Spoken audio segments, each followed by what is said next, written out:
Sa pangalan ng bugtong at buhay na Diyos, ng mga Diyos, Panginoong Kristo na pinakamapangyarihan sa lahat, na siyang lumikha ng langit at lupa at sa lahat ng mga bagay na nakikita at hindi nakikita, na sa pamamagitan ng kanyang pinakamakapangyarihang kamay, ay kanyang ginawa ang tao mula sa alikabok ng lupa ayon sa kanyang wangis. At siya din ang walang mantsa, walang duwis at walang kapintasan, ang nag-iisang bugtong at buhay na Diyos ng mga Diyos, na walang katulad at hindi matutularan, walang makakahigit at kamangha-mangha, dahil siya ang walang simula at walang katapusan, na ang langit ng mga langit ng kanyang tahanan. Palakpakan po natin ang nag-iisang bugtong at buhay na Diyos, mga Diyos.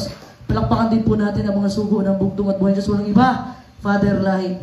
Palakpakan po natin ang Father at ang pagbabalik ng Espiritu at kapangyarihan ng bugtong na sugo, Pastor Lahid. Palakpakan po natin mga kapatid. Siyempre hindi natin makakalimutan ang katulong ng bugtong at buhay Diyos pagbabantay sa atin, ang mga anghel. Palakpakan po natin mga kapatid na hanggang ngayong oras na to, nandito tayo ngayon sa 6 na araw. Pinoprotektahan po tayo ng ating bugtong at buhay ng Diyos, mga Diyos. Palakpakan po natin ang bugtong at buhay ng Diyos, mga Diyos, pinakamaraming sa lahat. Ang ating pong topic ngayong umaga na to, ano po ba ang layunin ng bugtong at buhay ng Diyos sa buhay mo? What is God's purpose for your life? Ano po ba ang layunin ng bugtong at buhay ng Diyos sa buhay mo? Ang ating power verse po, mababasa natin sa Mateo 6:10. May isang tao, mga kapatid, nagtanong siya sa isang scientist. Sabi niya, si Isaac Rabi, nanalo ng Nobel Prize sa science. Sabi niya, paano ka ba naging scientist? Yun ang tinanong ng isang tao. Sabi naman ng scientist na to, sabi ni Rabi, yung mama ko, lagi akong tinatanong every time pagkagaling ko ng school. Hindi siya interesado kung ano yung natutunan ko nung araw na yon. Ang tinatanong sa akin ng aking nanay, ng aking mama, nagtanong ka ba ng magandang tanong ngayong araw na to sa paralan mo? Asking good questions, mga kapatid, yun ang sagot po ng scientist. Kaya naging scientist siya. Sa ating buhay, mga kapatid, marami tayong katanungan sa ating buhay. Yung mga tanong na, ano ba ang buhay? What is life all about? Saan ba ako papunta? Ha? Ano ba ang purpose ng buhay ko dito sa mundo? Bakit ba nilagay ako ng bugtong at buhay na Diyos dito sa mundong ito? Why God created me? Bakit mo ginawa at nilikha ako ng bugtong at buhay na Diyos? Lahat po tayo ay may purpose o layunin sa ating buhay. Ang sa atin lang, ano yung purpose natin? Kailangan natin alamin, ano po yung purpose natin? Bakit po tayo nabubuhay sa mundong ito? Marami sa ating mga kapatid nagtatanong sa buong buhay natin. Nagtatanong po tayo, naghahanap po tayo ng kasagutan sa mga tanong. Pero alam niyo po ba ang sabi ng banal na kasulatan? Alam po ba ang sabi ng salita ng bugtong at buhay na Diyos sa Jeremias 29:11? Sabi po niya, God has a plan, a purpose for our lives. Basahin po natin, purihin ang bugtong at buhay na Diyos. Sapagkat nalalaman ko ang mga pag-iisip na sa aking iniisip sa inyo, sabi ng Panginoon, mga pag-iisip tungkol sa kapayapaan at hindi tungkol sa kasamaan, upang bigyan kayo ng pag-asa sa inyong huling wakas. Palakpakan po natin ang bugtong at buhay ng Diyos. Marami po sa atin, mga kapatid, na minsan nade-depress tayo sa mga problema. Kasi alam nyo bakit? Hindi natin alam at hindi natin maintindihan ano ba talaga ang layunin ng bugtong at buhay na Diyos sa ating buhay. Kaya po minsan nade-depress tayo. Humahantong po tayo sa mga problema na hindi natin maintindihan. Bakit dumarating ang problema na to? Marami tayong mga bayaran, maraming iniintindi, maraming bayaran ng mga tubig, kuryente. Mga kapatid, ang gusto lang po ng bugtong at buhay na Diyos, intindihin po natin at kailangan nating maintindihan ano ba talaga ang purpose ng buhay natin dito sa mundo. Nagtatanong na po ba kayo sa inyong mga sarili, bakit po kayo nandito ngayon? Bakit ako nandito ngayon? Maybe, mga kapatid, may mga pangarap ka sa buhay mo. May pangarap ka sa buhay mo na gusto maging doktor, pero hindi ka nakapagpasok sa isang medical school. Gusto maging flight attendant. Marami kang gusto at pangarap sa buhay mo. Pero hindi yan nangyayari, mga kapatid. Hindi yan ang kalooban ng bugtong at buhay na Diyos. Kasi ang kalooban po ng bugtong at buhay na Diyos ay hindi po kayo ipapahamak. Ang kalooban po ng bugtong at buhay ng Diyos ay yun pong ikakabuti ninyo. Palakpakan po natin ang bugtong at buhay ng Diyos. Marami po mga oportunidad sa buhay natin na hindi natin pinlano. May mga opportunity na dumarating sa buhay natin na hindi planado. Kagaya ng sinabi niya, yung unang magkaanak kayo, kung hindi kayo, may mga nagkakaanak mga kapatid na hindi nila planado magkaanak sila. Pero ito po yung panalangin, yung pagpapala ng bugtong at buhay ng Diyos. Yung mga anak po, yun yung pagpapala ng bugtong at buhay ng Diyos sa mga magulang. Palakpakan po natin ang bugtong at buhay ng Diyos. Maybe mga kapatid, nagbago yung pananaw mo sa buhay. Kasi nape-pressure ka minsan eh. Nape-pressure po kayo pag tinatanong po kayo, saan mo nakikita ang sarili mo 5 years from now? So nakikita mo yung sarili mo mga kapatid na nagtatayo ka na ng sarili mong business. Nakikita mo yung sarili mo na nandun ka sa bahay mo, may pamilya ka na. Nakikita mo yung sarili mo na nagsiserve ka, naglilingkod ka sa bugtong at buhay ng Diyos in full time. Yung buong oras mo, kagaya ng ating mahal na Pastor Nestor. Umalis na po siya sa pagkagawad niya para mag-serve at maglingkod sa bugtong at buhay ng Diyos ng buong po. Palakpakan po natin ang bugtong at buhay ng Diyos. Ang problema mga kapatid, may pangarap ka, may gusto kang gawin sa buhay. Pero ang problema, hindi mo alam saan ka mag-uumpisa. Hindi mo alam ano ba talagang gusto mo. Hindi mo alam ano yung passion mo. At hindi mo alam saan ka ba talaga magaling. Yun yung problem. Yun yung problem natin mga kapatid. Kung nalilito ka ngayon mga kapatid, tungkol kung para saan ka ginawa, huminga ka ng malalim. Huminga ka ng malalim ngayon. Kung nalilito ka, saan pa talaga? Ano pa talaga ang purpose ng bugtong at buhay Diyos sa buhay ko? Kung nalilito ka mga kapatid, huminga ka ng malalim at mag-pray ka sa bugtong at buhay ni Diyos. Stop worrying. Huwag kang mabalisa, huwag kang mag-alala. Huwag kang magproblema, ano ba kaya yung susunod na kakainin ko bukas? Ano ba yung trabaho ko na papasukin na naman? Saan na naman ako titira nito? O sino ba yung mapapangasawa ko? Stop worrying mga kapatid. May mga bagay na hindi na po natin kontrolado. Kagaya po ng isang farmer mga kapatid. Ang trabaho po ng isang magsasaka ay maglinis ng mga lupa, maglalagay ng buto. Yung pagpapatubo po, hindi na po problema ng farmer yan. Trabaho na po ng bugtong at buhay na Diyos yan. Yung pagpapatubo at pagpapaugat, pagpapadahon. Yun po ang gusto ng bugtong at buhay na Diyos. Yung buhay na binigay niya sa'yo, enjoy mo. Yung may pagpapala ang bugtong at buhay na Diyos na binigay sa'yo ng araw na to, huwag mong hatiin para bukas. Sabi ng bugtong at buhay, enjoy your life. Enjoy. Huwag po kayong mapalisa o mag-alala kung ano yung gagawin niyo bukas, ano yung kakainin niyo bukas. Hayaan niyo po muna ninyo na ang bugtong at buhay na Diyos ang mag-provide sa ating pangangailangan. Palakpakan po natin ang bugtong at buhay ng Diyos. Mga kapatid, ginawa ka po na may layunin. Ginawa ka po para sa layunin. At ginawa ka na may layunin. You were created on a purpose, for a purpose and with a purpose.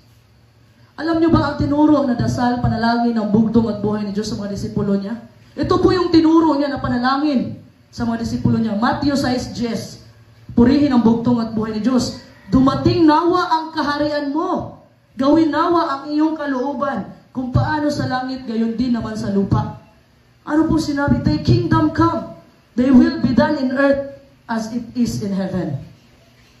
Nakukonbinsi po ako dito mga kapatid na karamihan sa ating problema, sa ating buhay, nanggagaling po dahil hindi po natin maintindihan.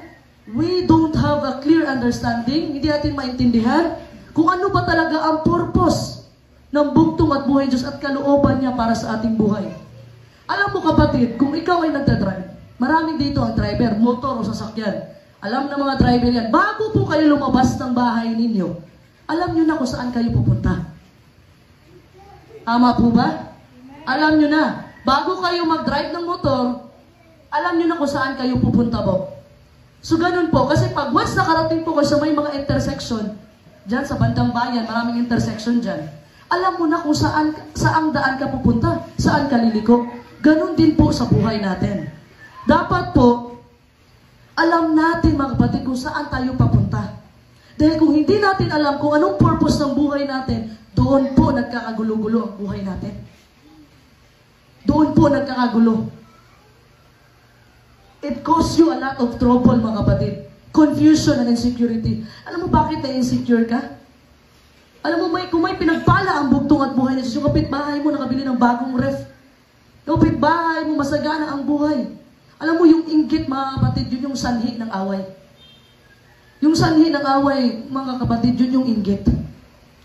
Kasi yung kapitbahay, masagana ang buhay, kasi alam nila yung purpose nila. Alam nila yung gusto nilang gawin. Ikaw, hindi mo alam anong gagawin mo. May nakausap ako mga kapatid. Ano ba yung purpose ng bugtong at buhay sa buhay mo siya? Hindi ko rin alam eh. Ganun ba tayo mga kapatid? Nabuhay lang ba tayo sa mundong ito para mabuhay lang?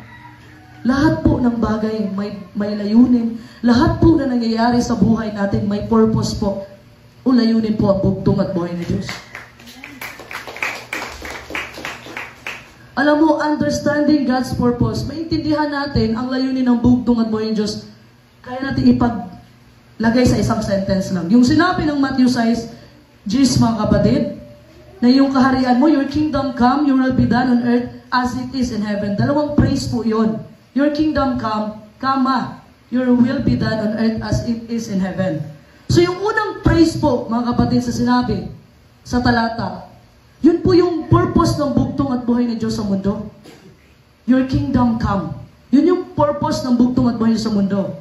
Ano pong purpose? Sabi po ng Efeso 1:10, purihin ang bugtong at buhay ng Diyos sa pagiging katiwala sa kaganapan ng mga panahon upang tipunin ang lahat ng mga bagay kay Kristo. Mga bagay na nasa kalangitan at mga bagay na nasa ibabaw ng lupa, sa Kanya sinasabi ko.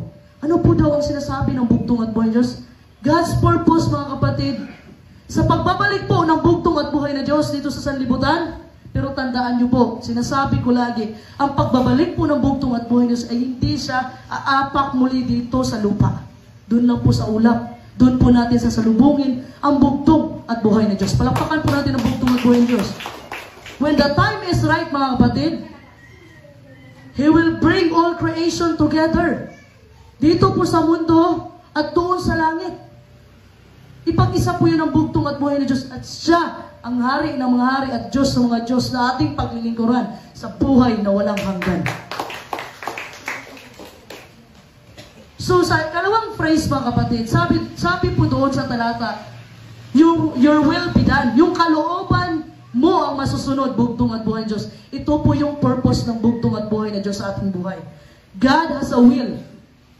May kalooban po ang bugtong at buhay ng Diyos. May plano ang bugtong at buhay ng Diyos. At may layunin ang bugtong at buhay ng Diyos sa iyong buhay. Ang purpose po ng bugtong at buhay ng Diyos sa mga Diyos na pinakamakapangyarihan sa lahat ay ipagsama tayo, mga kapatid. Pagdating ng panahon, mga kapatid, tayong lahat, mga kapatid, mananahan tayo sa kaharian ng bugtong at buhay ni Diyos. Yung kaharian na pinadala sa kanyang sugo, walang iba ang pagbabalik ng Espiritu at kapangyarihan. Pastor Lahay, yun ang kaharian. Matthew 6:33. Hanapin niyo po muna ang kaharian at katwiran ng bugtong at buhay ni Diyos at ang lahat ng mga bagay ay pawang idaragdag lang. Unahin po niyo muna ninyo. Bakit po ba pinapahanap ang kaharian? Kasi po nawala. During the time of Adam and Eve, mga kapatid, sa panahon po ni Adan at ni Eva, nung time na sinabi po ng bugtong at buhay na Diyos, nakainin nyo ang lahat dito sa Garden of Eden, mga kapatid. Sinabi po ng bugtong at buhay na Diyos, pero huwag lang yung forbidden fruit. Huwag yung pinagbabawal na prutas. Ano pong prutas yun? Yun yung prutas na galing sa puno ng kaalaman, sa mabuti at masama. Pero ang ginawa, dahil sa free will, dahil sa malayang kalooban po na binigay ng bugtong at buhay na Diyos, kay Adan at saka kay Eva, mga kapatid, hinayaan ng bugtong at buhay na Diyos anong gawin nila sa loob ng hardin. At the time, nag-warning ang bugtong at buhay na Diyos, kainin nyo lahat, wag lang yung prutas na galing sa puno ng kaalaman, ng mabuti at masama. Pero dahil tayo, mga kapatid, may katigasan tayo ng ulo, ang nangyari, kinain ni Eva at ni Adan, doon pumasok yung kasalanan. At doon nawala yung kaharian at katwiran ng bugtong at buhay ng Diyos. Bakit po nawala? Dahil po ang original plan po ng bugtong at buhay ng Diyos ay i-establish niya po ang kanyang kaharian dito sa lupa. Yun po ang original na plano ng bugtong at buhay. Pero madidelete siya dahil pumasok po ang kasalanan. Nung time na kinain po ni Adan at ni Eva, yung prutas na galing sa kaalaman ng mabuti at masama, alam na po nila na hubad sila. Pero hindi pala kinain, hubad sila pero hindi nila alam. Pero kinain nila, alam nila ba? That's why mga kapatid, may damit tayo ngayon. Kasi ito yung kahihiyan natin mga kapatid. Kung wala tayong damit, di ba sabihin na, uy, kahiya naman, magdamit ka. Ito po yung nawala sa atin ang righteousness. That's why po, pinapahanap po yan ang bugtong at buhay Diyos. At yan ang mensaheng nadala ng ating mahal at kagalang-galang na Pastor Light. Magtatanong ka ngayon mga kapatid, nabawi na ba ang bugtong at buhay na Diyos ang kaharian? Yes po. Nung time na bumaba ang bugtong at buhay na Diyos at nagkatawang tao siya, pinako siya sa Kalbaryo sa cross. Anong po sabi niya? It is done. Ibig sabihin, tapos na. Tapos na ang gyera sa Kalbaryo. Nanalo na ang bugtong at buhay na Diyos. Nabawi na po niya ang kanyang kaharian. So ang tanong, anong mangyayari ngayon? What about now? What about me? Paano na lang po ako? Ano ba yung buhay ko? Does God have a purpose for my life? May purpose po ba ang bugtong at buhay ni Diyos sa iyong buhay ngayon? Tanungin mo sarili mo, yes mga kapatid, mayroon po. In fact mga kapatid, sa katotohanan lang, may 4 po na purposes o layunin ang bugtong at buhay ni Diyos sa buhay mo. Ang una po nito, nilikha po tayo ng bugtong at buhay ni Diyos para po makilala natin siya. Yun po ang sabi ng Efeso 1:4-5. Purihin ang bugtong at buhay ng Diyos. Ayon sa pagkapiling niya sa atin sa Kanya bago itinatag ang sanlibutan upang tayo maging banal at mga walang dungis sa harapan niyang pag-ibig. Na tayo itinalaga niya ng una pa sa pagkupkup na tulad sa mga anak sa pamamagitan ni Jesucristo sa ganang Kaniya ayon sa minagaling ng Kanyang kalooban. Palakpakan po natin ang bugtong at buhay. Before the world was made, mga kapatid, pinili ka na ng bugtong at buhay ng Diyos. Pinili ka niya na maging bugtong anak niya. Pinili ka niya na makasama niya doon sa buhay na walang hanggan. Doon sa kaharian niya. Pinili ka na. Ito po ang kasiyahan at layunin ng bugtong at buhay na Diyos.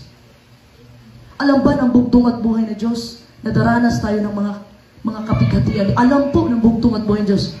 Pero yun po ang sabi ko, kagaya po ng mga magulang, alam na nila ang meaning, ang totoong, ang tunay na buhay pag nakikita nila yung anak nila. Yan po ang bugtong at buhay na Diyos.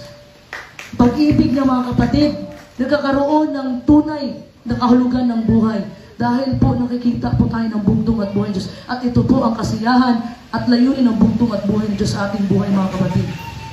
Ang katotohanan mga kapatid, you did not choose to be born. Hindi po ikaw ang pumili para ipanganak ka. Tama ba? May karapatan kang pumili sino mapapangasawa mo. Pero wala kang karapatan, wala kang choice, wala kang choice na pumili sino ang maging nanay at tatay mo. Tama ba?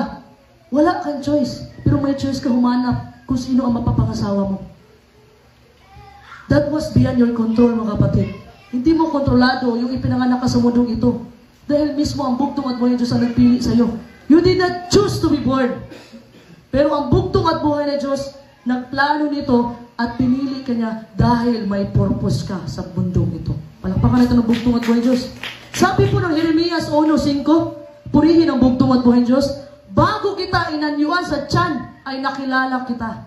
At bago ka lumabas sa bahay bata, ay pinapaging banal kita. Inihalal kita ang propeta sa mga bansa. So bago po, tayo po nabuhay sa mundong ito, nasa tiyan pa lang tayo ng ating mga magulang, may plano at may purpose na ang bugtong at buhay ni Diyos sa buhay mo.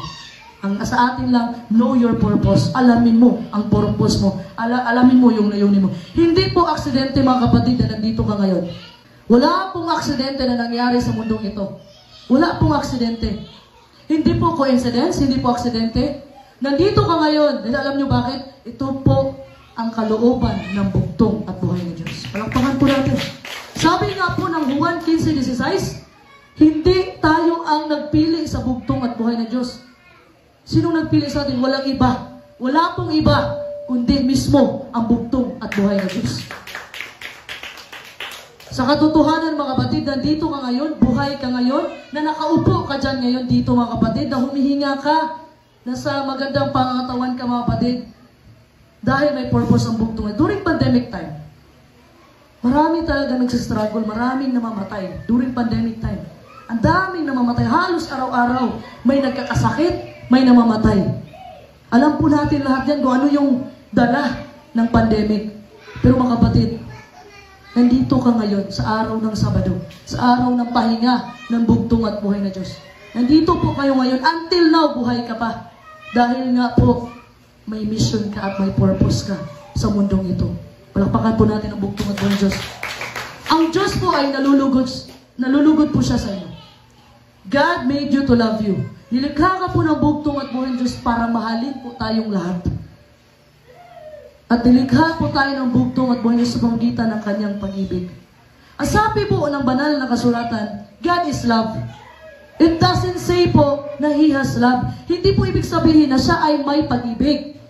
Ang sinasabi po, He is love. God is love. Ibig pong sabihin, siya ay pag-ibig. Siya po ang reservoir. Ibig sabihin, siya po ang walang hangganang pag-ibig na makuhaan natin. Sa panahon, nagdududa ka sa bugtong at buhay na Diyos. Sa panahon na hindi mo maintindihan, ano ba talagang purpose ko? Nalilito ako, hindi ko alam. Hindi ko maintindihan ang plano ng bugtong at buhay na Diyos. Tumingala po kayo sa langit, mag-pray po kayo sa bugtong at buhay ni Diyos. Dahil ang bugtong at buhay, sabi po niya, humingi ka at ikaw ay bibigyan. Palakpakan po natin ang bugtong at buhay ni Diyos. Hindi lang po nilikha ka ng bugtong at buhay ni Diyos para mahalin ka ng bugtong at buhay ni Diyos. Nilikha ka po ng bugtong at buhay ni Diyos para magkaroon po tayo ng relationship sa bugtong at buhay ni Diyos. Ibig pong sabihin mga kapatid, dapat may intimate relationship tayo sa bugtong at buhay ng Diyos. Intimate mga kapatid. Hindi lang sa mga mag-jowa dyan, hindi lang sa mga mag-asawa. Kundi sa bugtong at buhay, may intimate, kilala mo ang bugtong at buhay ng Diyos. Yan po ang gusto ng bugtong at buhay ng Diyos. And if you're not spending time mga kapatid, sa araw-araw mo na pamumuhay, wala kang panahon para makilala ang bugtong at buhay ng Diyos, ayaw mo magbasa ng banal na kasulatan, ayaw mong kilala, sobrang busy mo. Sobrang nyo pong busy na ayaw nyo pong kilalanin ang bugtong at buhay ng Diyos, then you're missing out mga kapatid. One of the very purposes kung bakit ka nilikha ng bugtong at buhay ng Diyos. So sobrang busy mga kapatid, sobrang mong busy, then you're missing out mga kapatid. Ang isa sa mga rason bakit ka nilikha ng bugtong at buhay ng Diyos, no wonder frustrated ka, depressed ka, marami kang problema. The better you know, the better you get to know God, mga kapatid, the more na mas mamahalin mo po ang bugtong at buhay na Diyos. Bakit po? Ang bugtong at buhay na Diyos po, sabi po ng Juan 3:6, For God so loved the world, that He gave His only begotten Son, that whoever believes in Him should not perish but have an everlasting life. Palakpakan po natin ang bugtong at buhay ni Diyos. Kung sino man yung manampalataya sa bugtong at buhay ni Diyos, ay magkakaroon ng buhay na walang hanggan, mga kapatid. Ang bugtong at buhay ni Diyos, dahil sa pagmamahal niya sa atin, nagkatawang tao po siya. Siya mismo bumaba dito sa sanglibutan, nagkatawang tao. Tiniis niya lahat. Kapigatian, paghihirap, tiniis po niya lahat. Tiniis po lahat ng bugtong at buhay niya, sinampal, dinuraan lahat. Nagsakripisyo ng kanyang buhay doon sa Kalbaryo sa krus para maligtas po tayong lahat. Palakpakan natin ang bugtong at buhay niya. So, isa sa mga purposes, mga kapatid, isa sa mga layunin, ay ang makilala natin ang bugtong at buhay ng Diyos. Ang pangalawa po, mga kapatid, ang bugtong at buhay ng Diyos, ginawa po ako ng bugtong at buhay ng Diyos para maging katulad niya. Para maging katulad niya. Yun po ang sabi ng Roma 8:28. Purihin ang bugtong at buhay ng Diyos. At nalalaman natin na ang lahat ng mga bagay ay nagkakalakip na gumagawa sa ikakabuti ng mga nagsisiibig sa Diyos. Sa mga tuwid bagay, niya ang mga tinawag alinsunod sa kanyang nasa. Ito yung well-loved passage, mga kapatid, from Apostle Paul. Dito nakikita nyo, mga kapatid, nire-reveal po ng bugtong at buhay ni Diyos ang kanyang walang hanggang layunin. Makikita po natin dito. Sabi po, pinili po tayo ng bugtong at buhay ni Diyos at ang gusto ng bugtong at buhay ni Diyos, maging katulad po tayo sa Kanya. Nung panahon po na nagkatawang-tawang ang bugtong at buhay ng Diyos, nandoon po ang pagpapakumbaba ng bugtong at buhay ng Diyos. Nandiyon yung pagtitiis, pagmamahal, ang pagbibigay. Gusto po ng bugtong at buhay ng Diyos na maging katulad tayo sa Kanya. Sa ano pong paraan? To be fashioned, i-shape po, i-mold po, in the way, kagaya ng pattern, mga kapatid, na namumolds ng clay. Upang hubugin po tayo, mga kapatid, hubugin sa paraan kung saan hinuhubog po magpapalayo, ng magpapalayo ang luwad. Alam niyo yung Father Clay? Siya yung nagbumold. Yan po ang ginagawa ng bugtong at buhay na Diyos sa atin. Minumold po tayo ng bugtong at buhay na Diyos into a better person. Siya po ang nagmumold sa karakteristik po natin. At sa time na maintindihan po natin ang layunin ng bugtong at buhay ng Diyos, we will realize po, mga kapatid, na kahit po yung mga hindi magandang nangyari sa buhay natin, ay isa itong paraan ng bugtong at buhay ng Diyos para sa ikakabubuti natin. Sabihin po natin, may hindi magandang nangyari. Example, mga kapatid, gusto mong pumunta sa ibang lugar. Hindi ka makapunta-punta, mga kapatid. Example lang. Yung eroplano, mga kapatid, hindi ka natuloy kasi na-delayed yung flight mo. May mga ganung mga pangyayari. Blessing in disguise, kumbaga. May mga ganung pangyayari, mga kapatid. Gusto mong pumunta doon. Tapos, na-late ka. Pagka-late mo, kapatid, may nangyari hindi maganda sa eroplano. Na-disgrasya yung eroplano. Yun yung sinasabi dyan. May hindi na magandang nangyari. Pero ito yung way ng bugtong at buhay ni Diyos sa ikakabubuti mo. At ito yung way ng bugtong at buhay ni Diyos para magdala ka ng kaluwalhatian sa Kanya. Palakpakan natin ang bugtong at buhay ni Diyos. Ang ultimate good, mga kapatid, ng bugtong at buhay na Diyos. Hinahanap po tayo ng bugtong at buhay na Diyos at gusto niya maging katulad po tayo sa Kanya. Alam niyo, mga kapatid, anyone na nagmamature na sa pananampalataya, matured na mga disipulo ng bugtong at buhay na Diyos, pag once you're a follower of Christ, naging follower ka po ng bugtong at buhay, disipulo na po tawag sa inyo. Disipulo po, ibig sabihin, sumusunod po kayo sa kalooban ng bugtong at buhay na Diyos. Alam nyo pa, kapatid, pag nagmamature po kayo sa pananampalataya nyo, madidiscover nyo po na yung mga spiritual progress pala, yung nagmamature yung spirito nyo, hindi po sa daan ng success and laughter. Hindi po laging nagtatagumpay at katuwaan po ang pagsunod sa bugtong at buhay na Diyos. Marirealize nyo po, mga kapatid, pag once nasa nasa failure po kayo, nasa kapighatian, nasa mga problema, nasa pagsubok, doon po ninyo marirealize at doon po ninyo madidiscover na nagmamature na po kayo sa inyong pananampalataya. Palakpakan po natin ang bugtong at buhay Diyos. Kasi po, mga kapatid, yung pagsubok, yung mga kapighatian, yun po yung way ng bugtong at buhay na Diyos na mas lalo pang patibay ng ating pananampalataya sa Kanya. Mas lalo pa, mga kapatid, ito yung way ng bugtong at buhay na Diyos. Hindi naman po nangako ang bugtong at buhay na Diyos, magsumunod kayo sa akin. Relax na ang buhay niyo, magiging masagana ang buhay niyo. Wala pong pinangako ang bugtong at buhay na Diyos. Isa lang po ang pinangako ng bugtong at buhay na Diyos. Sa mga pagsubok mo, sa kapighatian, sa mga problema, kasama mo ako. Palakpakan natin ang bugtong at buhay na Diyos. Kung titingnan po natin ang mga karakter po sa banal na kasulatan, nandun po si Esteban. Si Esteban po isang batang disipulo ng bugtong at buhay na Diyos. Alam niyo ba ano nangyari kay Esteban? Dahil sa paninindigan niya sa bugtong at buhay na Diyos, dahil po sa paninindigan niya sa kanyang pananampalataya, binato po siya ng mga tao. Namatay po si Esteban. Ang kasunod, mga kapatid, si Apostol Pablo. Si Apostol Paul, mga kapatid, marami siyang naranas dito sa mundong ito. Binugbog siya, nakulong siya, nagkasakit pa siya. Tatanungin mo ang bugtong at buhay Diyos pag mas dumating yun sa'yo. Bakit bugtong? Why, Lord? Bakit? Bakit sa akin nangyayari to? Isa lang po ang sagot ng bugtong at buhay ni Diyos kasing lalim ng hamon niya. Nangyayari ang mga bagay na yan para ikaw ay maging katulad ng bugtong at buhay na Diyos. From the very beginning, mga kapatid, sa simula pa lang, the creation of God.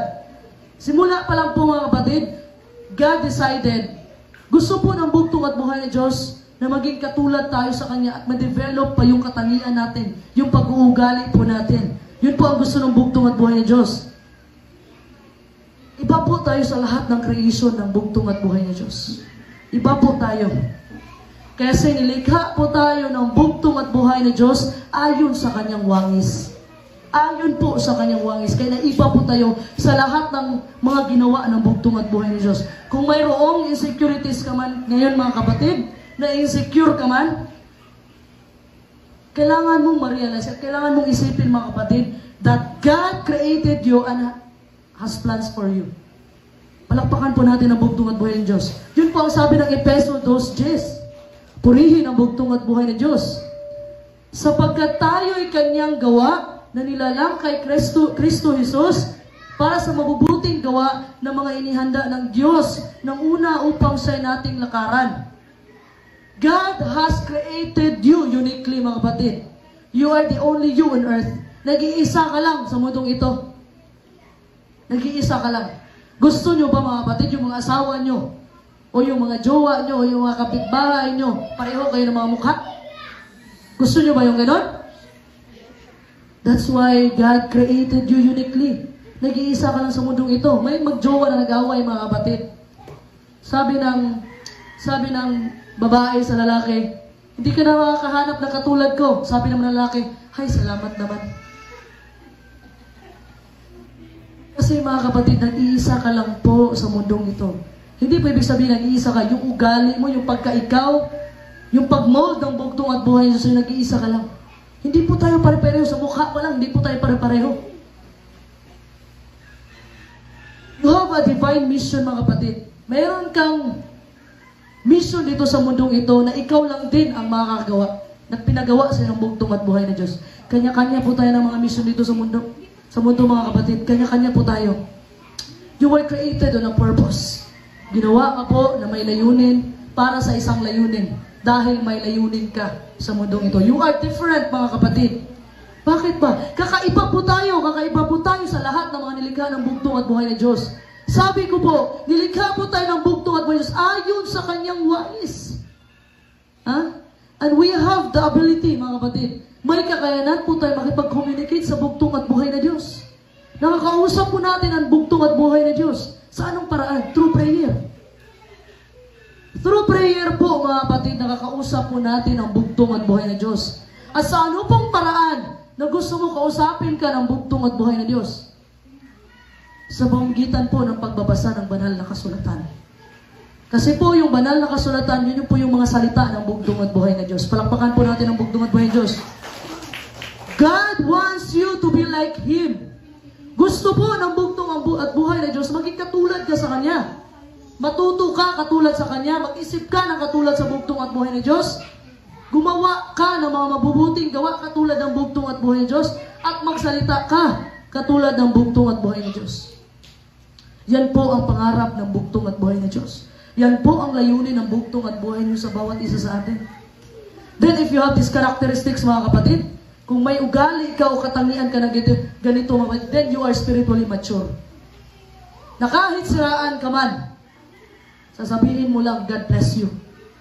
Yun po, nagmamature na yung spiritual growth mo. Sinisiraan ka, sabihin mo lang, panalangin ko na lang yan sa bugtong at buhay ng Diyos. May mga taong ayaw sa iyo, mga kapatid. Alam nyo anong response nyo yan? God bless you, kapatid. Alam nyo, mga kapatid, kung may gumawa ng kasamaan sa inyo, suklian nyo po ng mabuti. Ang bugtong at buhay ng Diyos, ang ipinako siya sa Kalbaryo sa cross, mga kapatid. Naghiganti ba siya sa mga nagpapako sa Kanya? Ano sabi niya? Habang nandoon siya sa cross, mga kapatid, ang sinabi niya, Ama, patawarin niyo sila sa mga ginawa dahil hindi nila alam. Palakpakan natin ang bugtong at buhay ng Diyos. Sa atin kasi nature ng tao, mga kapatid, pag once may gumawa ng kasamaan sa atin, gumaganti tayo. Gumaganti tayo. Kung ano yung ginawa sa atin, yun ang way natin na gantihan natin. Kung sinaraan tayo sa pamamagitan ng salita, yun din ang gagawin natin. Sisiraan din yung tao na yan. Kung sinaktan ka ng tao na yan, ang gusto natin gawin, saktan din natin sa kahit anong paraan para masaktan lang siya. Ganun po tayo. Pero hindi po yan ang gusto ng bugtong at buhay na Diyos. Ang gusto po ng bugtong at buhay na Diyos ay maging katulad po tayo sa Kanya. Na kahit maraming mga taong ayaw sa Kanya, kahit na inalipusta ang bugtong at buhay na Diyos, kahit na ipinako siya, kahit sinampal siya, kahit binubog siya, minahal pa rin tayo ng bugtong at buhay na Diyos. Palakpakan natin ang bugtong at buhay na Diyos.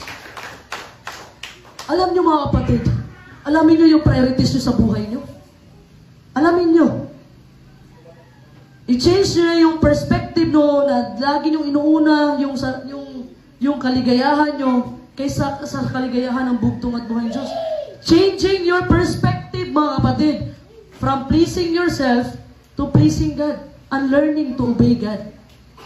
Ibig pong sabihin mga kapatid, sa every bagay o mga pangyayari o mga ginagawa mo sa buhay mo, isipin mo lagi ang bugtong at buhay na Diyos. Isipin mo ang Diyos na lumalang sa iyo. Isipin mo mga kapatid, na itong bagay ba na itong pag once ginawa ko, ikakatutuwa ba ng bugtong at buhay na Diyos? Dapat ganun ang perspective natin sa ating buhay. Dahil hindi po lahat ng ginagawa natin ay nalulugod po ang bugtong at buhay na Diyos. Kailangan nyo po muna i-set ang priorities nyo sa buhay nyo. Unahin nyo po muna ang bugtong at buhay ng Diyos kung ano ang kulang sa inyo, mga kapatid, kung ano yung pangailangan nyo, ibibigay yan ng bugtong at buhay ng Diyos. God's number one purpose is in our life, mga kapatid, is to make us like Him. Maging katulad sa Kanya. So kung susundin ko ba ang bugtong at buhay na Diyos, susunod ako sa kalooban ng bugtong at buhay ng Diyos, kasama na ba ang paghihirap niyan? Kasama na ba ang mga difficulties niyan? Opo, kasama na po yan. Kasama ba yung mga disappointments at ang mga bagay na hindi ko maintindihan? Yes po, kasama na po yan. Yun po sinabi ng bugtong at buhay, sumunod kayo sa akin. Kung ano ang ginawa sa akin, yun ang gagawin sa inyo. Hindi naman po sinabi sa banal na kasulatan na lahat ng bagay ay mabubuti. Ang sinabi po na lahat ng nangyayari sa iyo ng mga bagay ay para sa ikabubuti mo. Yun po ang goal ng bugtong at buhay ng Diyos sa buhay natin. Hindi po, kahit pipray tayo mga kapatid. Nagpipray ka sa bugtong at buhay ng Diyos, nanalangin po kayo. At hindi sinagot yung panalangin nyo. 30 years old ka na lang, wala ka pa rin jowa, wala ka pa rin boyfriend. Hindi sinagot. Mga kapatid, nakarelate yung mga dito. Hindi sinagot, mga kapatid. Akala mo lang, mga kapatid, hindi sinagot. Mga kapatid, 3 lang po ang sagot ng bugtong at buhay. Yun po ang sinabi ng ating mahal at kagalagalan na Pastor Lahi. 3 lang po ang sagot ng bugtong at buhay ni Diyos. Yes, no, and wait. Matanda ka na, wala ka pa rin asawa. Mga kapatid, yan yung purpose mo sa mundong ito. Kasi ang gusto ng bugtong at buhay ni Diyos, mga kapatid, mag-ikaw mismo sa iyong buhay, ikaw as ikaw, ay magdadala ng kaluwalhatian sa kanyang pangalan. Palakpakan natin ang bugtong at buhay ng Diyos. In every circumstances, lahat po ng pangyayari sa ating buhay ay nabibuild po yung karakter natin. Nanalangin ka sa bugtong at buhay ng Diyos at sinabihan ka ng bugtong, mag-antay ka, ibibigay yan sa iyo. Ano po yung nabibuild sa atin? Yung pasensya po. Nabibuild po yung pasensya natin. May yung tropa mo, nag-usap kayo, magkita kayo doon sa bayan. Ang tagal niya. Ang tagal niya. Yung iba hindi na nag-aantay, hindi nagtsatsaga, hindi nagtitiis, umaalis. Pero mga kapatid, tayo po ng mga bugtong na anak ng bugtong at buhay. Gusto po ng bugtong at buhay na Diyos na magtsaga po tayo, magtiis po tayo mga kapatid. Sa lahat ng mga pagsubok, sa lahat ng mga kapighatian, tiisin po natin sa tulong ng bugtong at buhay na Diyos. Kasi dito po, magtatagumpay ang bugtong at buhay na Diyos. Palakpakan po natin ang bugtong at buhay na Diyos. Once you understand, mga kapatid, ang goal ng bugtong at buhay na Diyos sa buhay mo, na maging katulad ka sa Kanya, at gusto lang niyang baguhin ang karakter mo, everything will take on your meaning na. Ano, bakit? Magbabago yung pananaw mo sa buhay mo. Pag naintindihan mo lang ang goal ng bugtong at buhay na Diyos. Pero hindi mo maintindihan, yun pa rin. Dating gawin. Pero pag once naintindihan nyo na po, mga kapatid, ang goal ng bugtong at buhay na Diyos sa buhay nyo, magbabago po yung perspective nyo. Magbabago po yung pananaw nyo sa buhay. Bakit? Because, mga kapatid, you will realize that God has a purpose behind it. Palakpakan natin ang bugtong at buhay ng Diyos. Magbabago po yung meaning ng buhay nyo. Kasi alam nyo po, in every circumstances na nangyari sa buhay yung may hindi magandang nangyari. Pero ito po yung way ng bugtong at buhay ng Diyos. Ito po yung way niya para sa ikabubuti mo at para sa kanyang kaluwalhatian. Palakpakan natin ang bugtong at buhay ng Diyos. Tingnan nyo po yung sitwasyon nyo ngayon. Look at your situation right now. Tanungin nyo po yung sarili nyo. Ask yourself this question. Tanungin nyo yung sarili nyo, mga kapatid. Ano ba ang purpose ng bugtong at buhay ng Diyos sa sitwasyon ko ngayon? Sa paghihirap ko ngayon? What is God's purpose in this? Ano ba ang purpose ng bugtong at buhay ng Diyos? Tingnan mo yung sitwasyon mo ngayon. Isa lang po ang purpose ng bugtong at buhay ni Diyos. Bakit nangyari sa iyo? Iba't iba man po tayo ng mga pinagdaanan sa ating buhay. Iba't iba man po ang ating layunin, mga kapatid. Pero isa lang po ang purpose ng bugtong at buhay ni Diyos. Para po tayo ay maging mabuti na tagapaglingkod ng bugtong at buhay ni Diyos. Palakpakan po natin ang bugtong at buhay ni Diyos. Kagaya po ni Job, mga kapatid. Kilala niyo po si Job? Si Job po dumaan sa matinding pagsubok. Kinuha yung pamilya niya, yung mga anak niya, yung bahay niya, lahat sa kanya, yung kasaganaan sa buhay niya, kinuha sa kanya. Sabi kasi, nung time na yung mga kapatid, pinagmamalaki ng bugtong at buhay na Diyos si Job. Sabi niya kay Satanas, tingnan mo yan, yung naglilingkod sa akin, si Job. Tingnan yan, si Job. Sinabihan ni Satanas, lagi yan nagpapasalamat sa akin. Anong sabi ni Satanas? Nagpapasalamat lang yan dahil may pagpapala. Yun ang sinabi. So, hinayaan. Sabi ni Satanas sa bugtong at buhay, tanggalan mo yan ang pagpapala. Di ba? Susumpain ka niyan. Sabi ni Satanas sa bugtong at buhay, Diyos, nag-approve naman ang bugtong. Sige. Kasi nung time, mga kapatid, sa Old Testament, hindi pa po bumaba ang bugtong at buhay na Diyos, ang nagkatawang tao, nagpapako sa Kalbaryo sa krus, labas-pasok pa po si Satanas sa langit during that time. Pero nung time po na ipinako na po ang bugtong at buhay ng Diyos, wala na pong access si Satanas sa langit. Nung time na yun, na sa Old Testament, labas-pasok pa po si Satanas. So doon, nag-usap ang bugtong at buhay si Satanas. Subukan mo yan, tanggalan mo lahat yan. Sabi po ng bugtong at buhay ng Diyos, sige, tanggalan mo. Pero huwag mong kunin ang buhay niya. So ang nangyari, mga kapatid, namatay yung mga anak ni Job. Lahat nawala sa kanya. Grabe pagsubok ni Job. May sakit pa siya na may mga uod na lumalabas sa kanya. Pero alam niyo ginawa ni Job, mga kapatid? Yung uod na sakit niya, mga kapatid, na lumabas sa kanya, binalik pa niya. Palakpakan natin ang bugtong at buhay na Diyos. Ano sabi ng mga kaibigan niya? Ano sabi ng sumpahin mo na yung Diyos mo? Pero ginawa ni Job, sa time ba na mayroong mga ganitong pangyayari?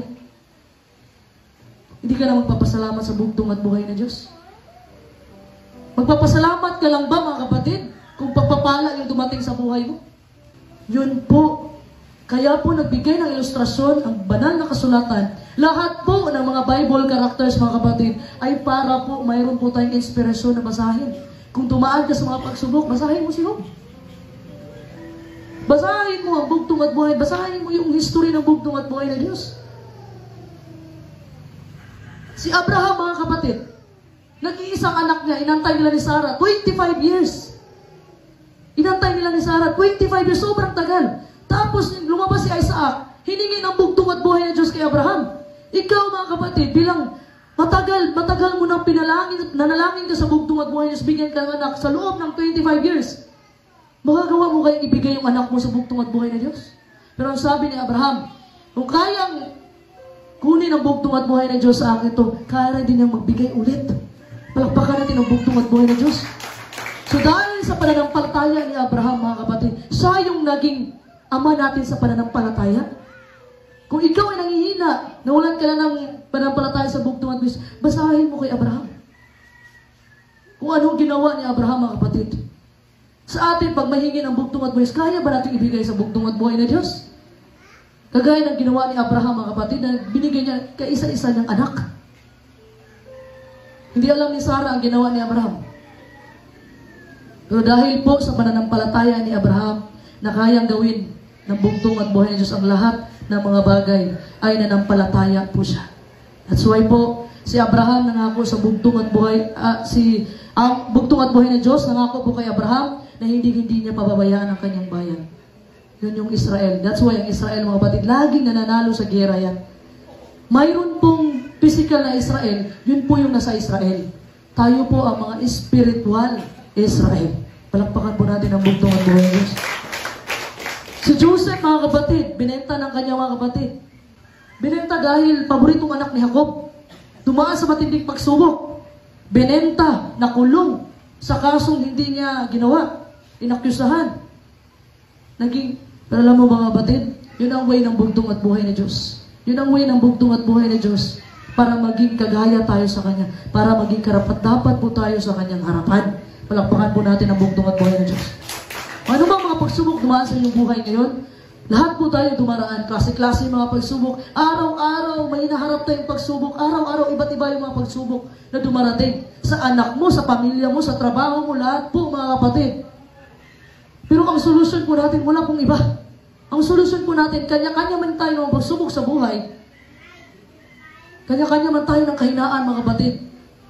Pero sabi nga ni Apostol Pablo, yung kahinaan mo, gagawin niyang lakas ng bugtong at buhay na Diyos. Palakpakan natin ang bugtong at buhay na Diyos. Isa lang po ang solusyon. Wala pong solusyon sa mga paghihirap natin ngayon. Wala pong solusyon sa mga kapighatian natin ngayon. Kundi, walang iba. Ang bugtong at buhay na Diyos lang. Palakpakan natin ang bugtong at buhay na Diyos. Pangatlong purpose po ng bugtong at buhay na Diyos sa ating buhay. Ginawa po ako ng bugtong at buhay na Diyos para mapaglingkuran siya. Yan po ang sabi ng Gawa 13:36, purihin ang bugtong at buhay na Diyos. Sapagkat si David, nang maipaglingkod na niya sa kanyang sariling lahi ang pasya ng Diyos, ay natulog at isinama sa kanyang mga magulang at nakakita ng kabulukan. So nung time ni David, mga kapatid, alam mo yung purpose ni David? Ang purpose po ni David, mga kapatid, ay doon manggagaling ang lahi ng ating bugtong at buhay na Diyos. Sinabi ko nga po, mga kapatid, na si David, yung lola niya ay si Rahab na isang prostitute. Kilala niyo po si Rahab? Si Rahab po ay isang prostitute na taga Jericho, isang pagan na pananampalataya ang nandoon kay Rahab. Isang prostitute si Rahab, mga kapatid. Nung time na atakihin ni Joshua ang Jericho, nagpadala ng 2 spy. Wala pong ibang tumanggap sa spy. Si Rahab po ang nagtago ng spy para hindi mapahamak ng spy. That's why may pinangako ang bugtong at buhay na Diyos. Si Rahab, mga kapatid, ay isang prostitute dinala doon sa Israel. Pagdala doon sa Israel, mga kapatid, ito po ang lola ni David. Ang bugtong at buhay na Diyos, mga kapatid, si David, nagkasala siya. Nangalunya siya, isa siyang murderer. Alam niyo bakit? Si Bathsheba, mga kapatid, asawa ng kanyang kawal. Habang walang alam mo, mga kapatid, habang wala kang ginagawa para sa bugtong at maraming pumapasok sa isipan mo na hindi maganda. Dapat magpakabisi ka lagi. Kasi pag once wala kang ginagawa sa buhay mo, maraming pumapasok na hindi maganda. Si David, habang nakatingin siya sa kanyang kaharian, nakita niya si Bathsheba, mga kapatid. Nakita niya. So pagkita niya, uy, maganda. Maganda si Bathsheba. Napasukan ng masama ang isip ni David. So that's why, ito si Bathsheba, asawa po niya yung isa sa mga kawal ni David. Ang naging problema po, mga kapatid, nag-isip na ng masama si David. Ang problema, in-execute pa niya. Ibig sabihin po, mga kapatid, sinabi niya sa kanyang commander sa gera, ilagay yung asawa ni Bathsheba, ilagay sa pinakaharap para mamatay. So namatay yung asawa ni Bathsheba at kinuha ni David si Bathsheba. At nagkaanak sila ng una nilang anak dahil sa galit ng bugtong at buhay na Diyos. Alam mo, kapatid, ano yung bayad ng kasalanan? Yun yung kamatayan. Mababasa natin sa Romans yan. Yun yung bayad ng kasalanan. So bunga yung unang anak nila Bathsheba at ni David sa kasalanan. So that's why ang ginawa ng bugtong at buhay na Diyos, pinatay niya ang unang anak ni David kay Bathsheba. Dahil po nagkasala si David. Ang kasalanan ni David, nangalunya siya at mamamatay tao siya. Pinatay niya. Inutusan niya na patayin yung kawal niya.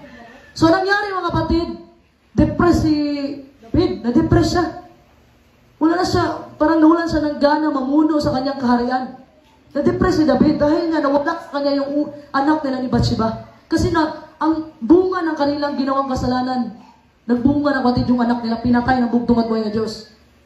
So nagsisi si David through repentance. Genuine repentance. Yung totoong pagsisisi.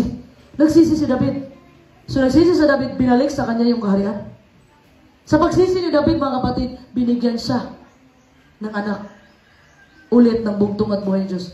Dahil po nagsisi si David, mga kapatid, binigyan siya ng anak. Yun na yung si King Solomon. King Solomon is the wisest man in the world na nabubuhay sa mundo. Siya ang pinakamatalinong hari na nabuhay. Alam mo, mga kapatid, magbabase tayo kang David na isang makasalanan na tao at isang murder. Pero pinili pa rin ng bugtong at buhay na Diyos si David para ma-fulfill ang pangako ng bugtong at buhay ng Diyos. Ang bugtong at buhay ng Diyos po ay galing po sa lahi ni David. So, ibig sabihin po mga kapatid, tayo po na mga bugtong na anak ng bugtong at buhay ng Diyos, tayo po na mga Kristiyano mga kapatid, may malaki po tayong pag-asa. In spite sa ating pagkamakasalanan, na may pangako ang bugtong at buhay na Diyos at Kanyang tutuparin sa tamang panahon. Palakpakan po natin ang bugtong at buhay na Diyos. Tayo po ay makasalanan. Pero nasa sa bugtong at buhay na Diyos po yan kung sino po at ano po ang gagamitin niya para sa atin. Kahit nga po isda, ginamit po ng bugtong at buhay na Diyos para mapaabot ang mensahe sa Nineveh. Si Hunas mga kapatid, inutusan siya ng bugtong at buhay na Diyos. Ayaw niya. Iba ng landa si Hunas mga kapatid. So anong ginawa ng bugtong at buhay ng Diyos? Kung may plan A ang bugtong at buhay ng Diyos, may plan B, may plan C. Alam mo bakit? Kinain king isda si Hunas. At ito yung way ng bugtong at buhay ng Diyos. Sa tingin nyo, sa Nineveh mga kapatid, maniwala kaya ang mga tao kay Hunas mga kapatid kung hindi lumabas galing sa isda si Hunas? Yun ang way ng bugtong at buhay ng Diyos kasi gusto niya na magsisi yung lugar na yun. Palakpakan natin ang bugtong at buhay ng Diyos. Hindi natin po pwedeng questionin kung ano ang mga desisyon na ginagawa ng bugtong at buhay ng Diyos. Sabi ng bugtong at buhay ng Diyos, kung hindi kayo mautusan, walang mautusan kahit sino, bato niyang susubuin. So medyo insulto din yan sa mga tao at kung bato ang susubuin ng bugtong at buhay ng Diyos. So lahat po tayo, sa huling mga araw, tayo po ay susuguin ng bugtong at buhay ng Diyos. Palakpakan po natin ang bugtong at buhay ng Diyos. Noong time na fulfill na po ang propesiya galing sa lahi ni David, na-fulfill na po ang propesiya, nakasama na po ng bugtong at buhay ng Diyos ang Ama. Kung saan wala ng kasalanan, wala ng sakit, wala ng kapighatian, mga kapatid. Pagdating ng panahon, mga kapatid, yung mga mahal natin sa buhay, yung mga mahal natin sa buhay, mga kapatid, na hindi na natin nakasama ngayon, pagdating po ng panahon, sa ikalawang pagbabalik ng bugtong at buhay na Diyos, muli natin silang makasama sa tulong at kapangyarihan ng bugtong at buhay na Diyos. Palakpakan po natin. And if you study, mga kapatid, ang banal na kasulatan ng bugtong at buhay na Diyos, malalaman mo talaga na ang mga tao, sinusugo talaga ng bugtong at buhay, inuutusan. Tingnan mo si Adan, mga kapatid. Inutusan siya ng bugtong at buhay na Diyos doon sa Garden of Eden. Ang sabi niya, Adan, alagaan ang hardin, alagaan ang tubaan ng hardin, at pangalanan ang mga hayop. Yan po yung trabaho na pinagawa ng bugtong at buhay ng Diyos kay Adan. Si Adan po, mga kapatid, ang nagpangalan ng lahat ng mga bulaklak, mga hayop doon sa hardin. Yun po yung trabaho ni Adan. So para sa iyo, mga kapatid, God has a job for you. He has a place for you. May trabaho po ang bugtong at buhay ng Diyos para sa iyo. May trabaho po siya. Being comfortable in this life is not the goal of life. Being comfortable. Yung pagiging komportable mo ngayon sa buhay mo, hindi yun ang goal ng life. Hindi yun ang tunay na meaning ng buhay. God has a plan and a purpose for your life. May pinapatrabaho po, may pinapagawa po ang bugtong at buhay ng Diyos sa bawat isa sa atin. Matthew 24:14.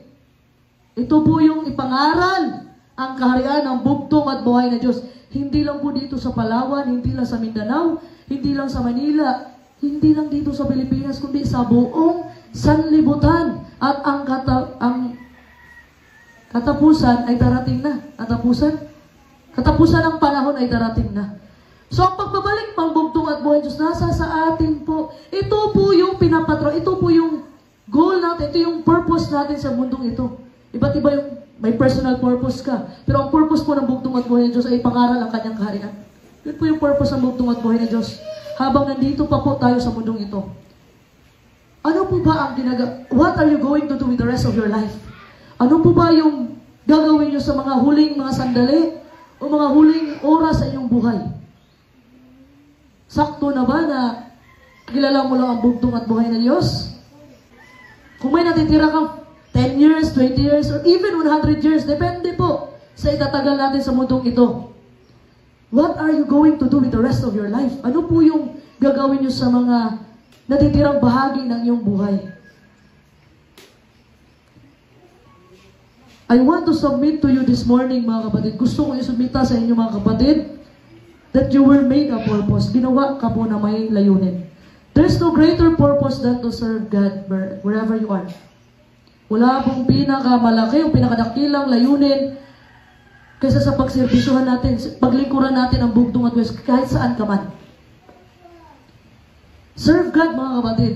Maglingkuran natin ang bugtong at west, kahit saan ka. Kahit nasa school ka, kahit nasa work ka, kahit nasa bahay ka. Marami pong paraan sa paglingkod sa bugtong at buhay ng Diyos. Paano po may kilala ang bugtong at buhay ng Diyos sa mamagitan sa iyo?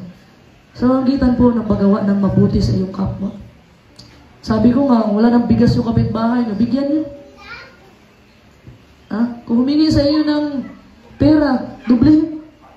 Kasi mga kapatid, kung gusto mo talagang subukan ang bugtong at buhay ng Diyos, subukan mo siya sa paraan na gusto ng bugtong at buhay ng Diyos. Ano pong ibig sabihin yan?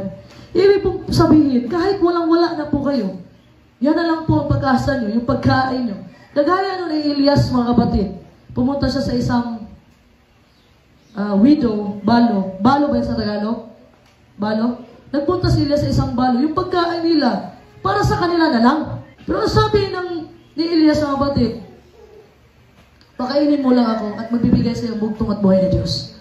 So, ibig sabihin, mga kapatid, kung may humingi ng tulong sa inyo, bigyan nyo po, hayaan po natin na ang bugtong at buhay na Diyos ang gaganti sa ating ginawa, sa ating kapatid. Palagpakan po natin ang bugtong at buhay na Diyos.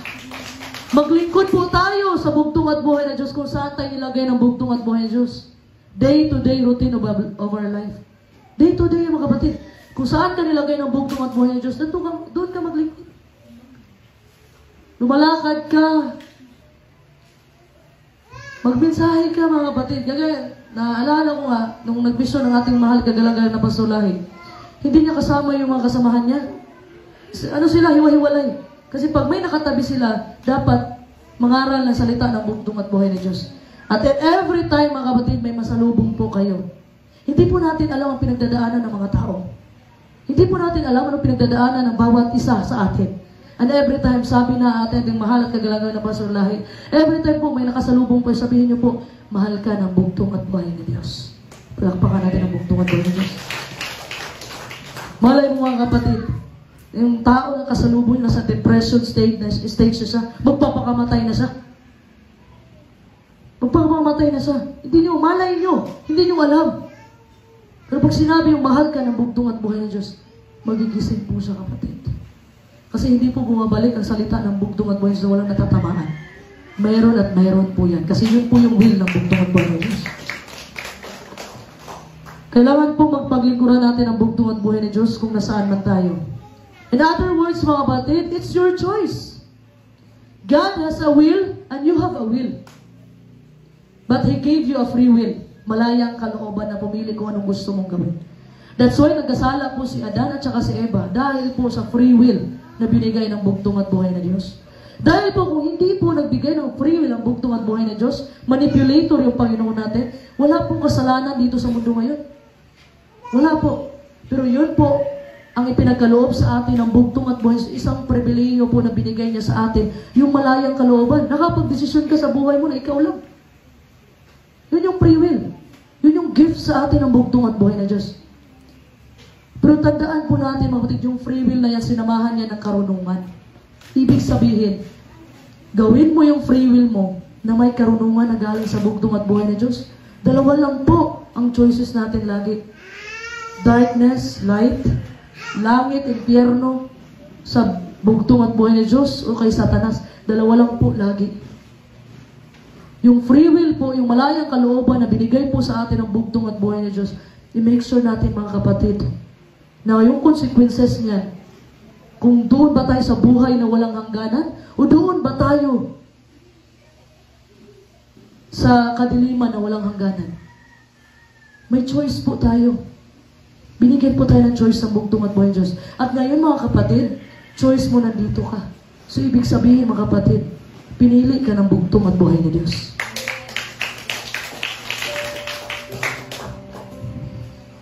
Alam mo mga kapatid, hindi tayo pinilit ng bugtong at buhay ng Diyos eh.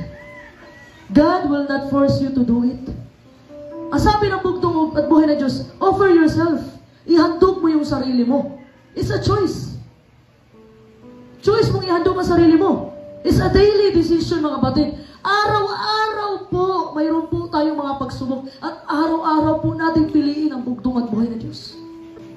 Every day mga kapatid, nakakaharap tayo ng mga kasiklaseng mga pagsubok. Every day mga kapatid, nakakaharap tayo ng mga problema. Araw-araw yan, iba't ibang problema. At mapipilitan ka mga kapatid, am I going to choose my will or God's will? Sasabihin mo sa sarili mo, pipiliin ko ba yung kalooban ko o kalooban ng bugtong at buhay na Diyos? Pipiliin ko ba yung plano ko o ang plano ng bugtong at buhay na Diyos? Dalawa lang po lagi ang choice natin. Dalawa lang po lagi ang mukha niyan. Dalawa lang po lagi. Kasamaan at kabutihan. Dalawa lang po lagi mga kapatid. Serve God. Paglingkuran niyo po ang bugtong at buhay na Diyos. Sabihin mo sa bugtong at buhay na Diyos, I offer myself. It's your choice. Choice mong paglingkuran ng bugtong at buhay na Diyos. Alam niyo mga kapatid, sa maraming paraan mapapaglingkuran ng bugtong at buhay na Diyos. Hindi lang po sa pagbimensahe dito sa harapan. Hindi lang po sa papag-organ. Hindi lang po sa pagkanta. Marami po tayong choice. Paano ang way na mapaglingkuran natin ang bugtong at buhay na Diyos? Mga kapatid, notice this mga kapatid. Yung resulta po mga kapatid, na kung ihandog mo yung sarili mo sa bugtong at buhay na Diyos, what happens? Ano bang mangyayari?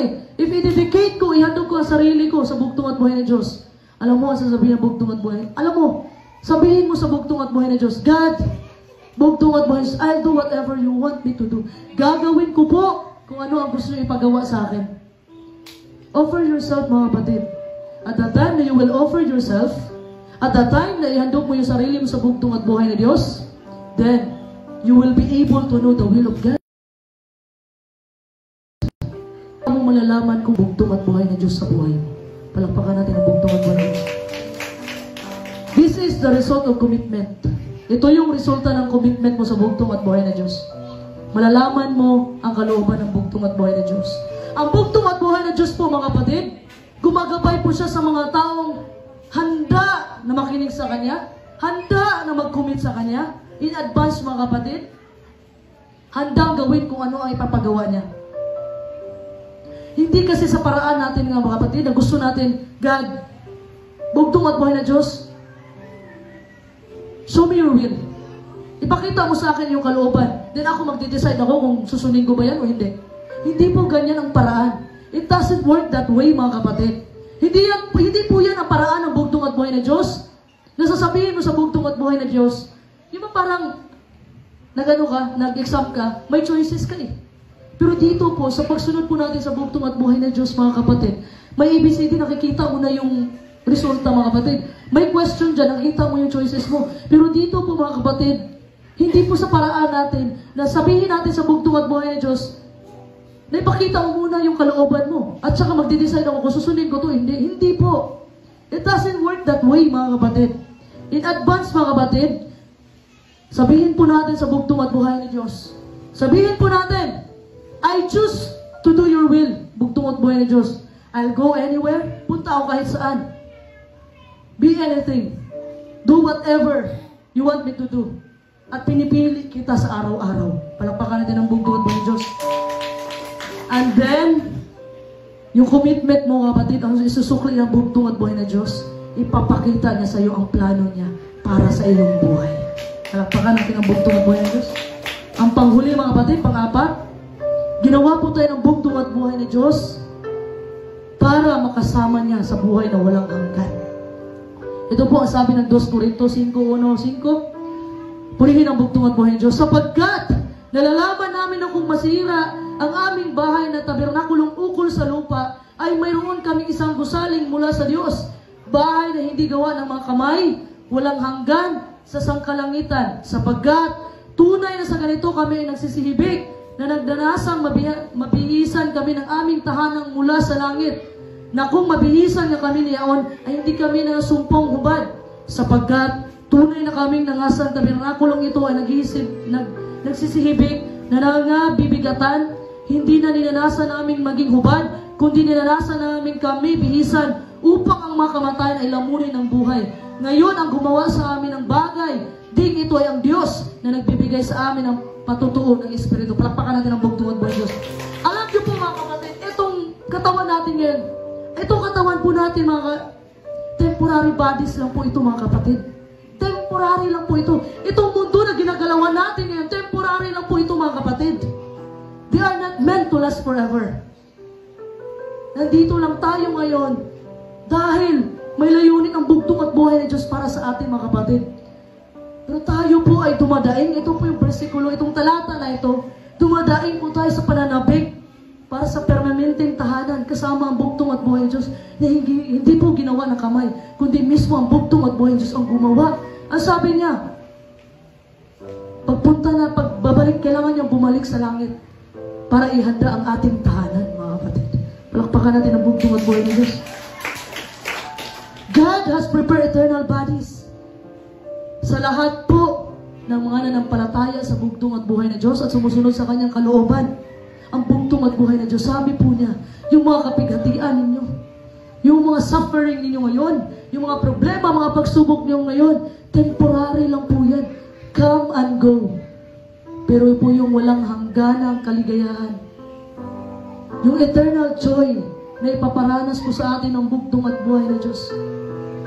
Kung tayo po'y magtitiis hanggang dulo, mga kapatid, yun lamang po ang maliligtas. Palakpakan po natin ang bugtong at buhay ng Diyos. Sa ngayon, mga kapatid, ang gusto po ng bugtong at buhay ng Diyos ay manirahan po tayo kasama sa pagdating ng panahon. Wala pong ibang hangad ang ating bugtong at buhay ng Diyos, mga kapatid. Hindi po hangad ng bugtong at buhay ng Diyos na mapahamak ka. Hindi po hangad ng bugtong at buhay ng Diyos na may impyerno ka. Ang tanging hangad lang po ng bugtong at buhay ng Diyos na makasama ka niya sa buhay na walang hangganan. Na makasama ka niya sa buhay, mga kapatid, sa walang hangganang kaligayahan doon sa langit ng mga langit sa kanyang kaharian. Palakpakan po natin ang bugtong at buhay ng Diyos. Today, mga kapatid, minsan busy po tayo. Wala po tayong panahon sa bugtong at buhay ng Diyos. Minsan may mga taong may pag-usap natin tungkol sa langit at impyerno. Sasabihin natin, wag na muna, busy ako. Kailangan ko lang tapusin tong trabaho ko. Mga kapatid, itong earth na to, itong mundong ito is a temporary training ground para sa atin. Training ground po, mga kapatid. Ang pinaka-importante, paano po tayo mag-spend on the other side of eternity? Doon sa langit ng mga langit. Kasi po, mga kapatid, kung paano po ninyo in-invest yung buhay nyo dito sa mundong ito, itong tinatawag nating training ground, kung paano po ninyo in-invest, paano po ninyo in-offer, paano po inandong nyo sa bugtong at buhay ng Diyos, ay magkakaroon po ng malaking difference, mga kapatid. Millions and millions and millions of years, mga kapatid, na makakasama natin ang bugtong at buhay ng Diyos. Palakpakan po natin ang bugtong at buhay ng Diyos. Magdedepende po yan kung ano po yung ginagawa nyo dito sa mundong ito. Magdedetermina po yan kung saan po tayo papunta. Piliin po natin ang bugtong at buhay ng Diyos palagi. Sa araw-araw, kahit anong problema, kahit anong pagsubok na dumating sa buhay natin. Isipin nyo lagi, mga kapatid, na yung mga pagsubok mo, dumadaan lang yan. Pero yung solusyon, kung gaano kalaki ang yung problema, kasing laki ng barko, isipin nyo ang dagat, mga kapatid. Ang pag-ibig ng bugtong at buhay ng Diyos, kasing lawak po ng dagat. Kung ang problema nyo kasing laki ng eroplano, mga kapatid, isipin nyo, mga kapatid, yung kalangitan, mga kapatid, kasing laki ng pag-ibig ng bugtong at buhay ng Diyos. Palakpakan po natin ang bugtong at buhay ng Diyos. Sabi po ng Juan 6:40, purihin ang bugtong at buhay ng Diyos, sapagkat ito ang kalooban ng aking Ama, na ang bawat nakakita sa anak at sa kanya'y sumampalataya ay magkakaroon ng walang hanggang buhay, at sa akin siyang ibabangon sa huling araw. Palakpakan po natin ang bugtong at buhay ng Diyos. Yun pong namatay, na nakakilala sa bugtong at buhay ng Diyos at sumunod sa bugtong at buhay ng Diyos, sa huling kapanahunan, sa huling araw, sa pagbabalik po ng bugtong at buhay ng Diyos, ay bubuhayin po sila. Yung pong mga mahal natin sa buhay na nawala na, sa huling panahon, sa pagbabalik ng bugtong at buhay ng Diyos, Bubuhayin po yan ang bugtong at buhay. At tayo pong lahat ng mga anak ng bugtong at buhay ni Diyos, sa pamamagitan ng kanyang grasya, ay makakasama po natin ang bugtong at buhay doon sa buhay, doon sa kaharian niya, sa buhay na walang hangganan. Palakpakan po natin ang bugtong at buhay ni Diyos. Alam niyo mga kapatid, yung eternity is a long time. Yung walang hanggan, sobrang haba ng panahon na yan. Ang tanong mga kapatid, nasettle mo na ba yung issue mo dito sa mundo? Kung may kagalit ka, nakahingi ka na ba ng sorry? Bago ka mawala sa mundo? Huwag kang umalis mga kapatid, na puno ng galit ang iyong puso. Huwag kang umalis na hindi naayos yung mga problema mo sa tulong ng bugtong at buhay ng Diyos. Ang ating pong pag-asa ay hindi po nakasalalay sa taong ilagay natin sa buwan. Ang ating pong pag-asa ay nakasalalay po sa taong ipinako natin sa krus. Palakpakan natin ang bugtong at buhay ng Diyos. Sabi po ng Matthew 6:10, "Thy kingdom come, thy will be done." Pero magkakatotoo lang po yung kaharian ng bugtong at buhay ng Diyos sa iyong buhay mga kapatid. When you come to the point na sasabihin mo, bugtong at buhay ng Diyos, I want you to be the king in my life. Gusto ko ikaw ang maging hari sa puso ko. Gusto ko ikaw ang maging hari sa buhay ko. I want you to be the number one in my life and call the shots. Gusto ko mga kapatid, gusto mo kapatid, ang bugtong at buhay ng Diyos, siya yung magkukontrol at mag-organize sa sitwasyon mo ngayon. You are not perfect. Yung grasya lang po ng bugtong at buhay ng Diyos, pagdating ng panahon yung mga kasalanan natin, ay tatabunan po ng kabanalan, tatakpan po ng kabanalan ng bugtong at buhay ng Diyos.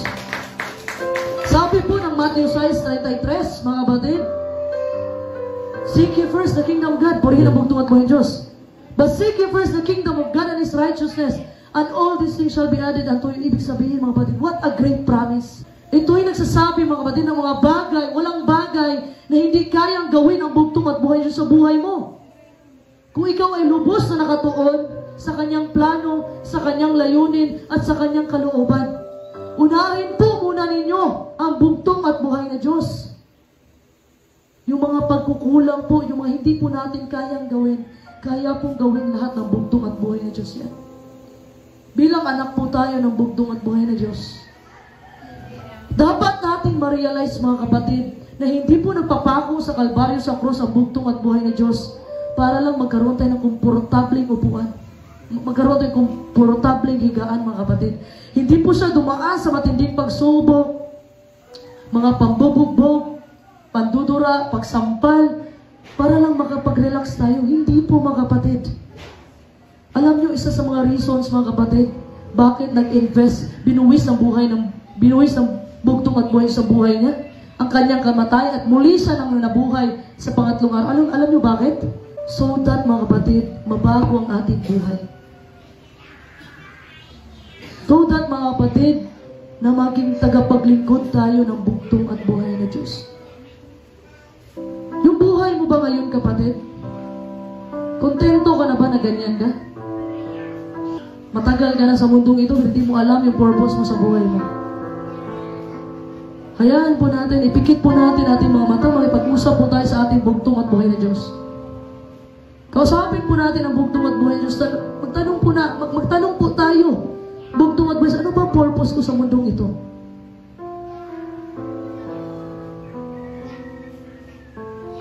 Pinanganak kang panalo mga kapatid. Sa dami mga kapatid, ikaw ang lumabas. Pinanganak kang panalo ng bugtong at buhay na Diyos. Pinili ka ng bugtong at buhay sa mabuhay dito sa mundong ito dahil sa layunin mga kapatid, magdadala ka ng kaluwalhatian sa Kanya. Hindi mo alam ano ba talaga, hindi mo madiscover yung purpose mo sa buhay mo. Go to God in prayer. Manalangin po kayo. Sabi po ng Santiago 1:5, kung sino man yung may pagkukulang dito, hayaan nyo ang bugtong at buhay na Diyos generously na magbibigay sa inyo. Tanungin niyo po, bugtong at buhay ng Diyos, what is my purpose in this world? Hindi po aksidente, nandito po kayo ngayon. Hindi po aksidente na nakarinig po kayo ng mensahe na galing sa bugtong at buhay na Diyos. Wala pong aksidente na nangyari sa mundong ito. Hindi po aksidente na biglang pumutok na yung cellphone na yan at naging cellphone siya. Hindi po aksidente na dyan ka mga kapatid. Hindi aksidente na ipinanganak ka sa mundong ito. Ay layunin ang bugtong at buhay na Diyos sa buhay mo. Hindi mo alam paano. Hindi mo alam ano. All you have to do is to trust Him. Magtiwala at manampalataya ka po sa bugtong at buhay na Diyos. Na yung buhay mo ngayon, hindi masasayang ang buhay mo kapag ito ay napagdesisyonan mo na i-offer mo. Ihandog mo sa bugtong at buhay na Diyos. Mga kapatid, yung buhay natin, temporary lang po ito. Pero ang pangako po ng bugtong at buhay na Diyos, magkaroon po tayo ng buhay na walang hanggan at makasama natin siya sa kanyang kaharian.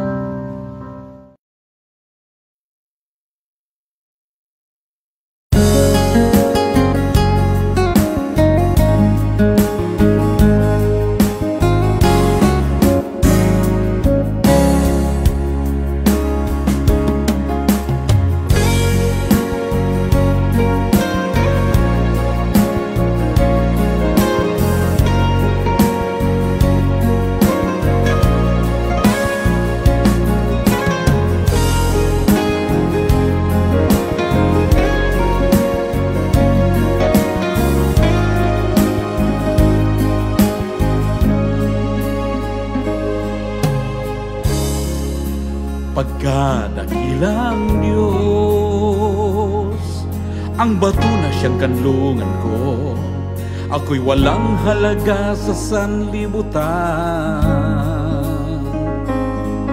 Panginoon ko, kunin mo ang puso ko, di ko to maibibigay sa'yo, dahil ito'y galing sa'yo.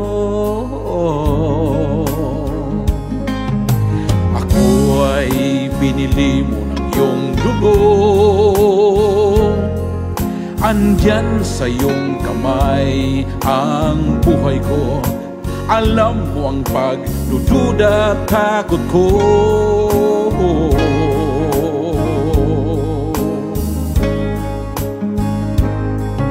Panginoon ko, kaluban ko'y isinuko, ibibigay ko ang lahat dahil ako'y sa'yo.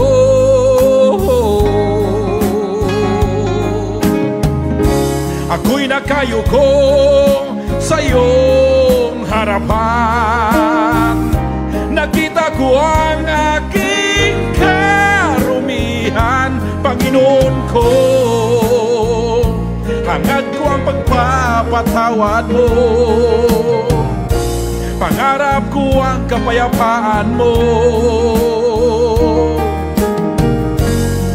Sa grasya mo, ako'y nagsusumamo. Iligtas mo ako,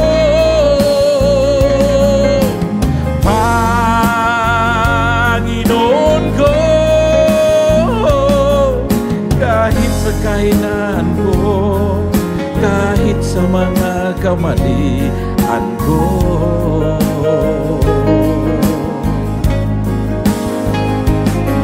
Ako'y hubugin mo, ako'y ayusin mo, ako'y patayuin mo, ako'y linisin mo,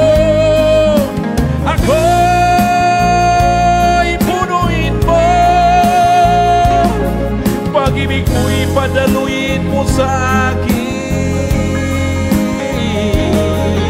Sa mapagmahal mong kamay, ako'y hawakan mo, ako'y nananalig sa'yo,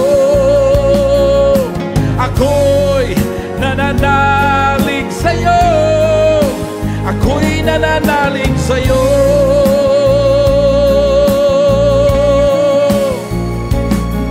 Ako'y hubugin mo, ako'y ayusin mo, ako'y patayuin mo, ako'y linisin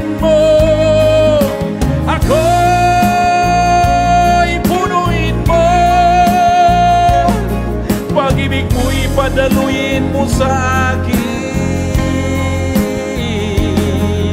Sa mapagmahal mong kamay, ako'y hawakan mo. Ako'y nananalig sa'yo.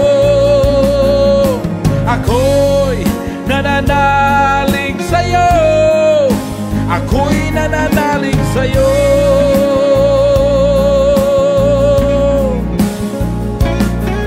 Iligtas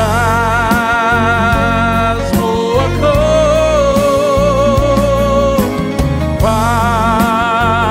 Panginoon ko, kahit sa kahinaan ko, kahit sa mga kamalian ko.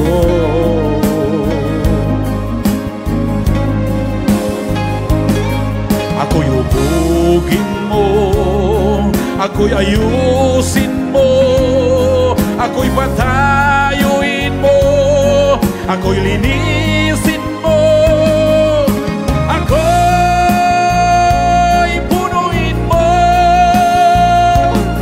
Pag-ibig mo'y padaluin mo sa akin. Sa mapagmahal mong kamay, ako'y hawakan mo. Ako'y nananalig sa'yo. Ako'y nananalig sa'yo. Ako'y nananalig sa'yo.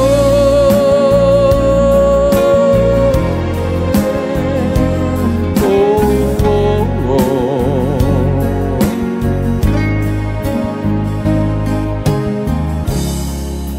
Pagkadakilang Diyos, ang bato na siyang kanlungan ko, ako'y walang halaga sa sanlibutan. Panginoon ko, kunin mo ang puso ko, di ko to maibibigay sa'yo, dahil ito'y galing sa'yo. Ako ay binili mo ng iyong dugo, andyan sa iyong kamay ang buhay ko. Alam mo ang pagdududa at takot ko.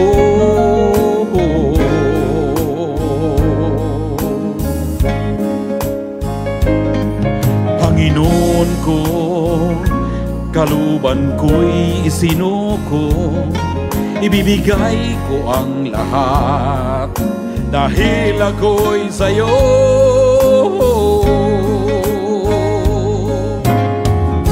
Ako'y nakayuko sa iyong harapan, nakita ko ang aking karumihan.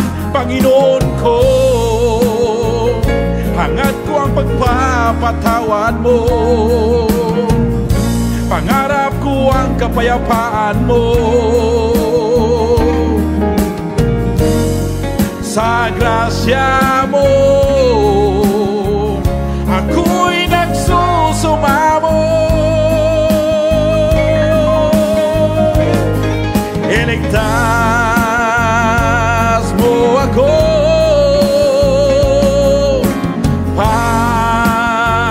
Panginoon ko, kahit sa kahinaan ko, kahit sa mga kamalian ko.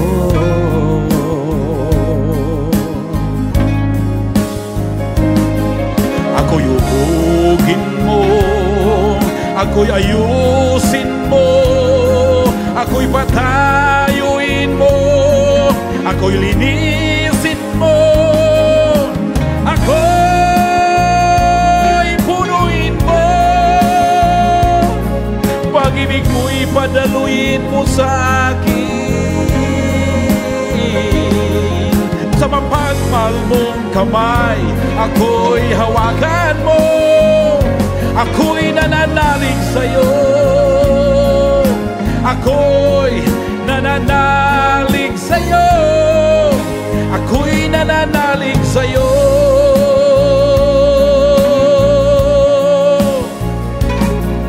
Ako'y ubugin mo, ako'y ayusin mo, Ako'y patayuin mo, ako'y linisin mo, ako'y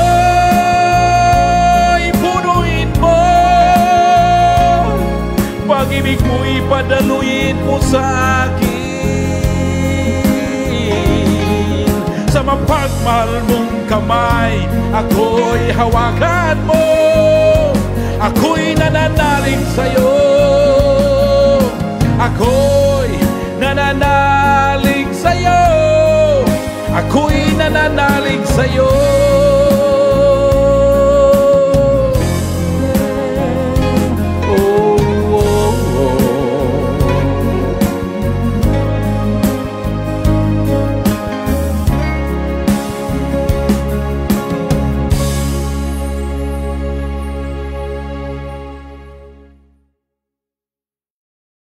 Lahat ng kapurihan at karangalan ay para sa nag-iisang bugtong at buhay na Diyos ng mga Diyos, Panginoong Hesukristo, Yeshua Yahweh, na pinakamakapangyarihan sa lahat. Shalom Aleichem.